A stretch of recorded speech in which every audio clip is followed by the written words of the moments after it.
We move now to questions to the Taoiseach and Minister for Defence. Ceistena chun an Taoiseach agus in aire cosanta. So nuair atá cuile gona réig, tá gan an céad ceist ón teachta Lisa Chambers ach fanamid nóméid go méid gach don a réig.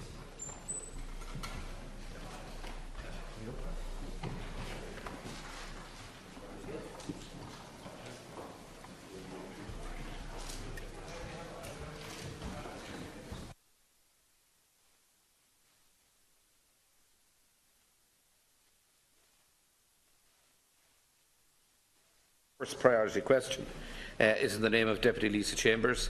Deputy Chambers, to introduce you of 30 seconds. Thank you, Corla.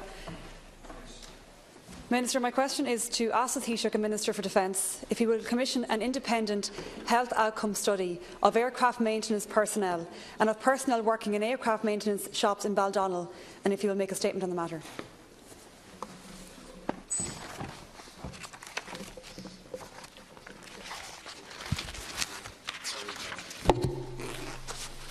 At the outset, I would like to assure the Deputy that the health and safety and welfare of the men and women of the Defence Forces are a key priority for me and for the civil and military management.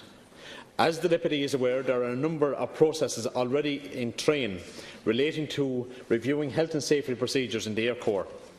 As I stated in the Dáil on the 25th of January 2017, the Health and Safety Authority, the HSA, conducted inspections at the Air Corps premises at Casement Aerodrome, Baldonnel, on 3 occasions in February, April and September of last year.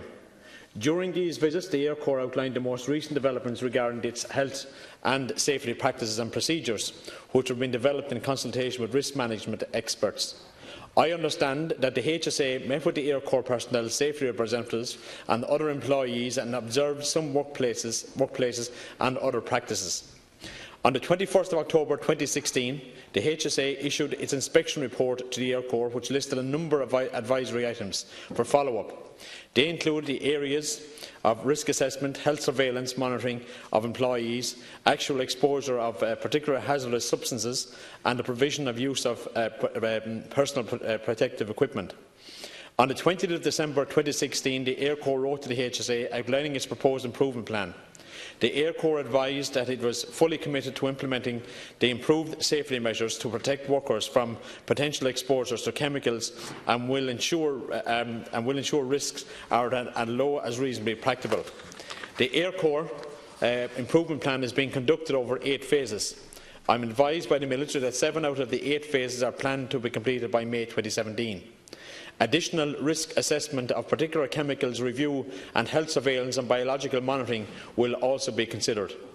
As recognised in the HSA report of October 2016, the Air Corps had already commenced activities of improvement and was proactive in implementing change before, during and after the engagement of the HSA. In addition of the HSA review, again the Deputy is aware that in September 2016 I appointed an independent third party to review allegations made in a number of protected disclosures relating to health and safety issues of the Air Corps, which I received in late 2015 and early 2016. I considered it important that I get a clear and independent view of the issues raised by those who have made such disclosures. Interim recommendations and observations from the independent reviewer were received to me in December 2016 and were passed on to military authorities for immediate action where appropriate and for appropriate response.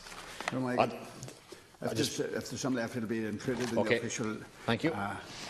Next, we have Deputy Chambers to ask a supplementary 1 minute. Minister, the matter has been ongoing for quite some time now, and I raised it with other TDs as a topic a few weeks ago. Since then, the story has developed, and as Micheál Martin said in response to the Examiner's investigation, it has revealed quite a horror story within the Air Corps.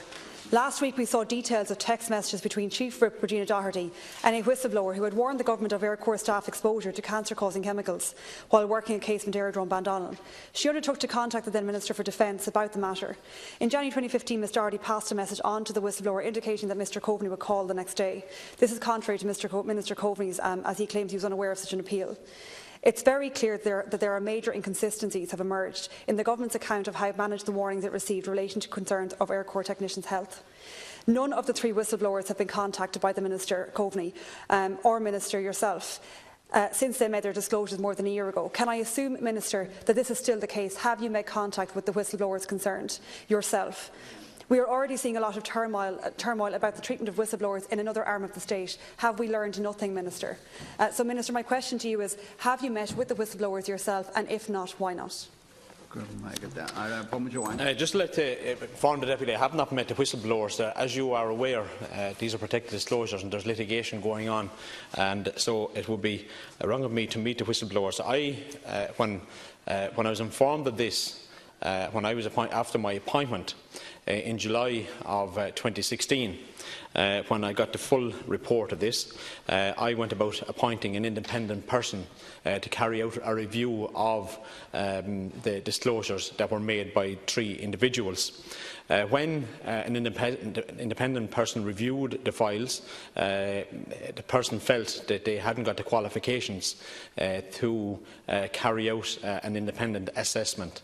Upon that, I reappointed another person in early September, and that person, the independent assessor, put in a preliminary report to my office in late November.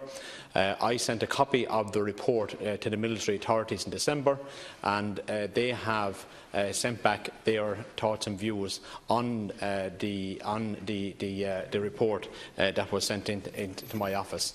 I can assure the Deputy that I have kept on top of this issue since my appointment in May of 2016, and it is absolutely incorrect to say that there hasn't been some form of dialogue and communication with the people that made the protected disclosures.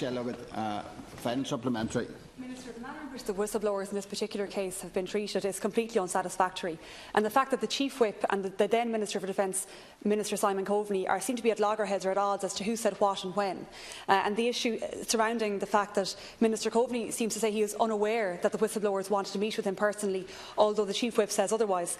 Minister, on the other issue of a health review of those potentially affected, we need to assess what soldiers were affected by this particular chemical issue, what the health implications for those individuals is or was, and we need to sit down with the individuals concerned and put together a health package for them to ensure that their health needs are met into the future, because clearly if any of those individuals if their health has been adversely affected because of the failings of the state to provide proper health and safety equipment, to provide a safe place of work, then the state needs to step up to the plate and ensure that their health issues are met into the future and that they should not have to foot the bill themselves, Minister.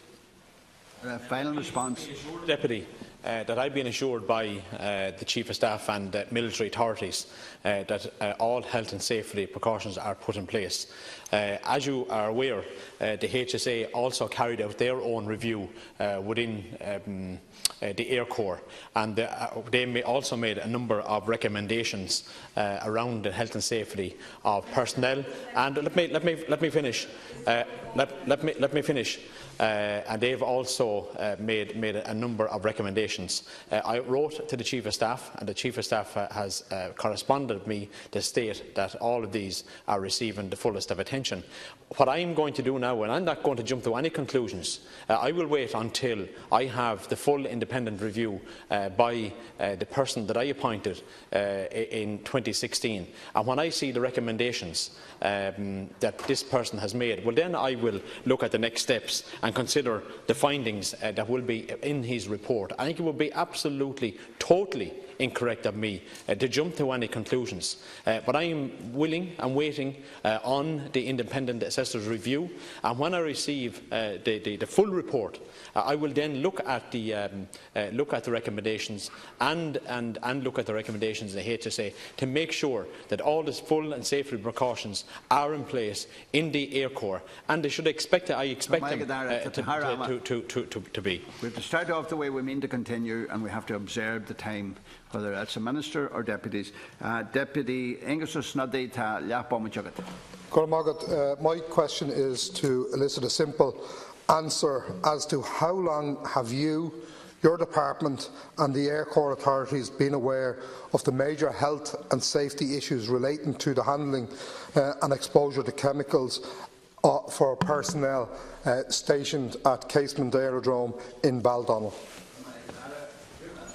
The State Claims Agency is currently managing 6 claims between 2013 and 2016 by former and current members of the Air Corps against the Minister for Defence, personal injuries alleging exposure to chemical and toxic substances whilst working in the Air Corps in Baldonnel in the period of 1991 to 2006.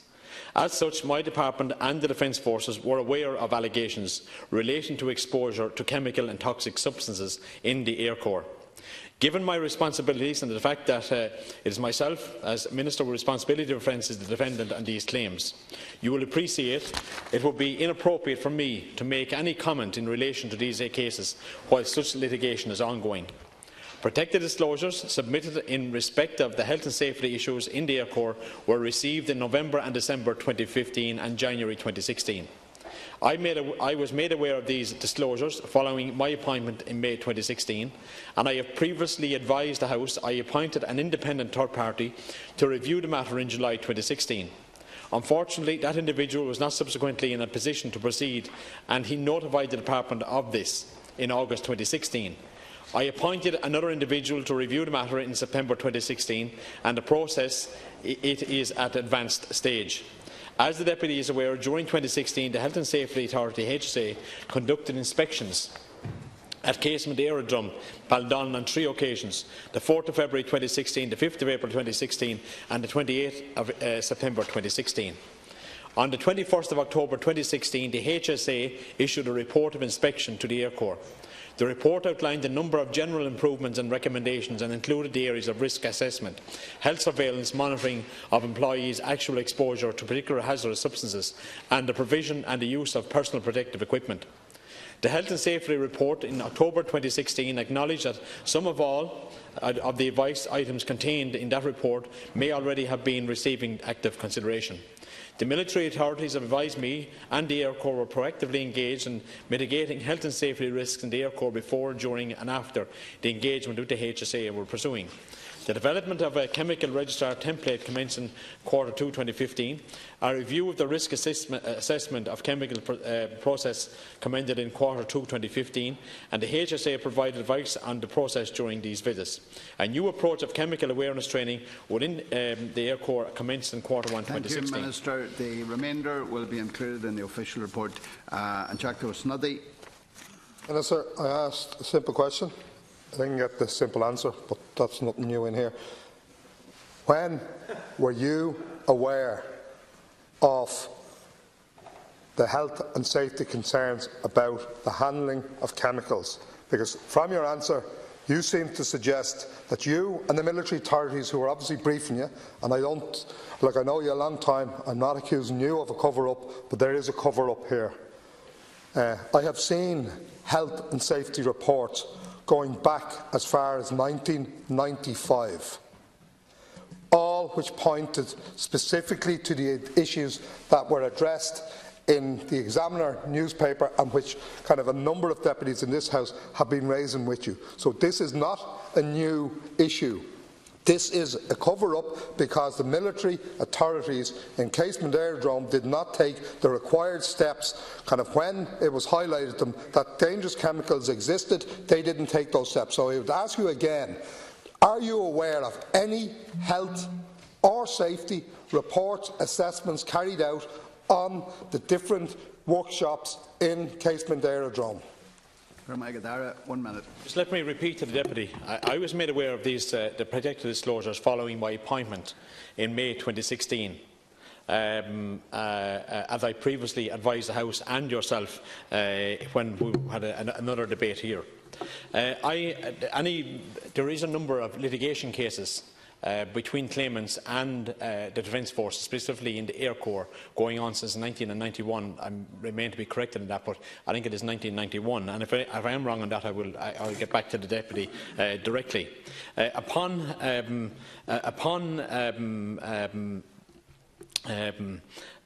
me being advised and briefed on these protected disclosures, immediately I appointed an independent assessor, and I reappointed another one later, because the original person felt he was unable to carry out the review that was in front of him. But let me assure the Deputy that I have asked the military and made inquiries to the extent of asking what other complainants are there. This is what I have been briefed upon. This is what I have been told. But I can absolutely assure the Deputy that this is something that I take quite seriously, because the health and safety of any person in any workplace, I believe, is of the utmost importance to make sure that they are given the correct course of action, and that they are provided with all the health and safety equipment and gear and everything like that to protect themselves. And the other issue is that on foot of the HSA report, I am absolutely keeping on top of that. Very briefly, kind of what you're saying, kind of, I take you at your word. I know, as I said, I know you a long time. There's a major question here that you are not getting the information for you to come into the Dáil to answer correctly what we are asking. And that is a bigger scandal in some ways than the scandal we've been dealing with for a number of days here, given the amount of people who were exposed to chemicals since those first reports that I saw were initiated, and which directed the military authorities to take specific steps. So I would ask you to go back to the military authority and remind them again that they have carried out assessments in the Casement Aerodrome which specifically pointed to major failings, and that they didn't take any action until, in fact, the HSA report was completed, which is even more scandalous. We'll of course go back to the military, but I can assure the Deputy thus far that this is what I have been briefed upon, and this is what I have been told. And if the Deputy has any information that he wants to bring to my attention where it involves the health and safety of the men and women of the Irish Defence Forces, specifically in the Air Corps, as you have referred to, absolutely I will take them on board. And if you have any queries, but you can be assured that I will go back to the Air Corps and to the Defence Forces, and to inquire to see are there any other further issues surrounding the health and safety of the men and women of the Irish Defence Forces.